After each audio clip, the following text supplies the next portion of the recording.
Bowling is a complicated sport and there's a lot more to it than just throwing a ball down a lane.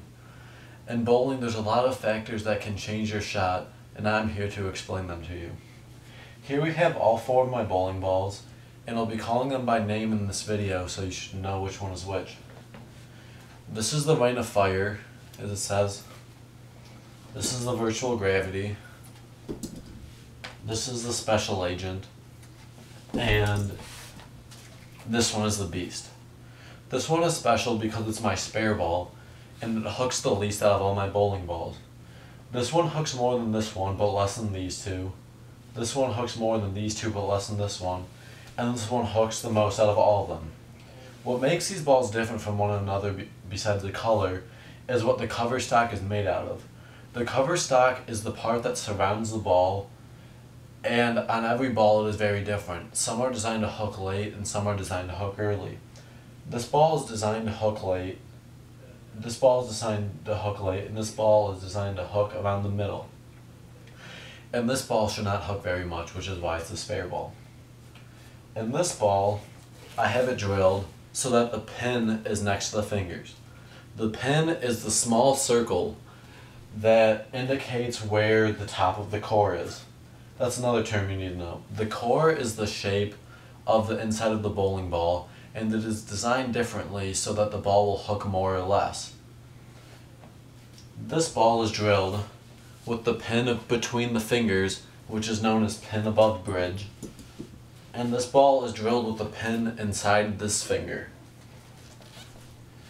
When the ball is drilled like this one, it is designed to hook a lot. And if it is drilled with it underneath the fingers, it is designed to hook the most. When it's above the fingers like this one, it is designed to hook as little as possible, and it leaves it mostly up to the cover stock to hook. And this one, drilled with the pin and ring finger, is designed to control the hook and to be about a middle amount of hook. The reason why all these balls are drilled differently is because lane conditions can vary. The oil patterns change, and they are drastically different from one another. There are pro conditions, which are known as the PBA patterns, which are mostly named after animals. When drilling a bowling ball, it is very important that your hand fits the bowling ball, which is why all of these are drilled the exact same. My main problem used to be my thumb tearing open, and right now I have a callus on it from bowling. So what I did is I bought switch grips, which is what this is.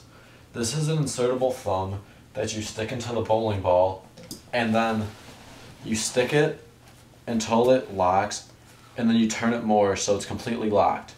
And then when you want to switch balls, you twist the opposite direction and pull out. I have these on all of them except for my spare ball, because my spare ball fits very similarly to how this thumb does. This thumb is very comfortable for me and I like it. On the inside you notice white, which is thumb tape, which I have in this box. This is a thumb protector, and this is my bowling bag.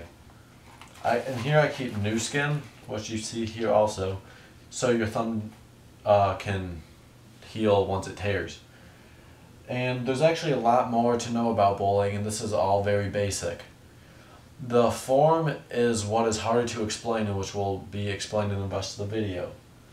But the main thing is that there are very many characteristics in bowling which can alter it, which is why many balls are often necessary, especially if playing on sport patterns. Overall, bowling is a lot more complicated, and having your own equipment makes it much easier. These are my shoes, and they're pretty normal. Some have alternating heels and slide parts, so that you can either slide more or less, or depending on the alley, but I don't slide much in general, so I don't need those. And the last thing I have to show is ball cleaner, because after a while the cover stock on the balls, which again is the outside part, can absorb so much oil that it starts to hook less and it affects how hard it hits the pins. All of these balls right here are made by the same company, which is known as Storm, as you can see on the ball, and I think they make the best ones.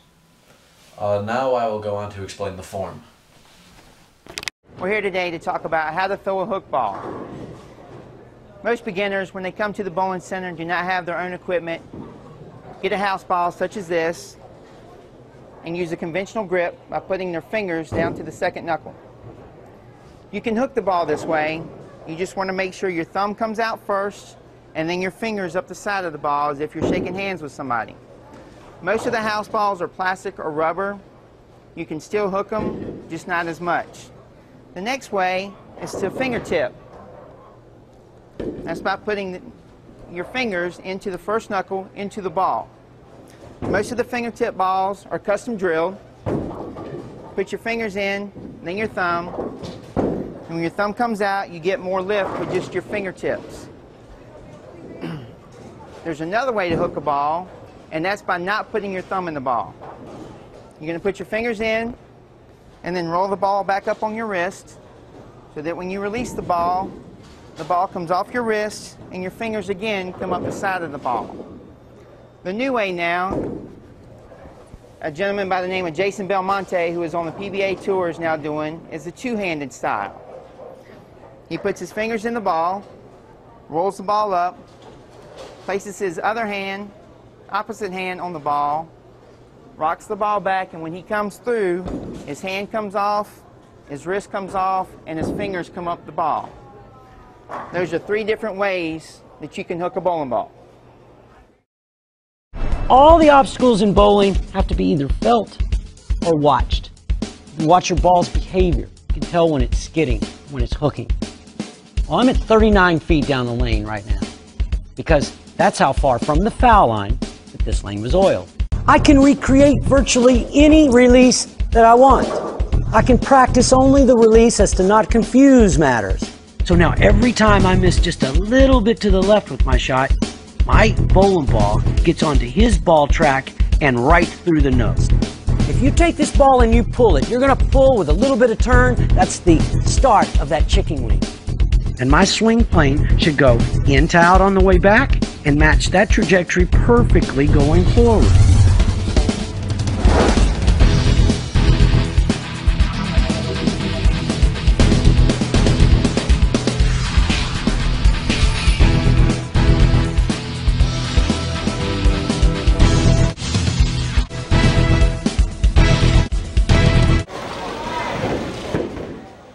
This is my form, and it has improved greatly over the past year or so.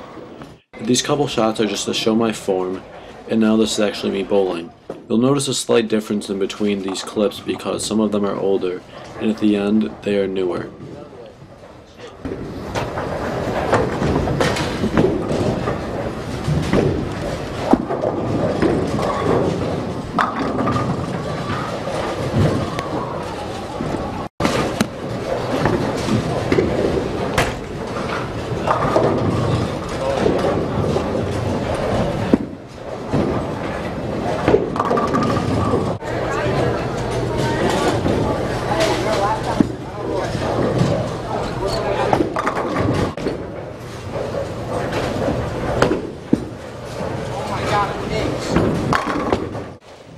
This throw is a good throw because I line up well, and I aim well, and I also have a long follow through.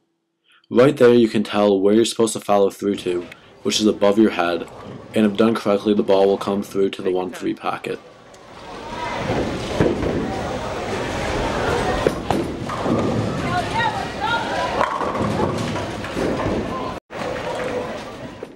For this throw, I am throwing my rain of fire, and if you notice I am much further left on the lane because this ball hooks more than the previous one. Here I am standing farther left because this ball hooks more than the special agent. The follow through is good, and the amount of hook comes through straight to the 1-3 pocket. This throw isn't far enough right, and if you notice it hits the 1-2 pocket instead of the 1-3 pocket. This is known as a Brooklyn.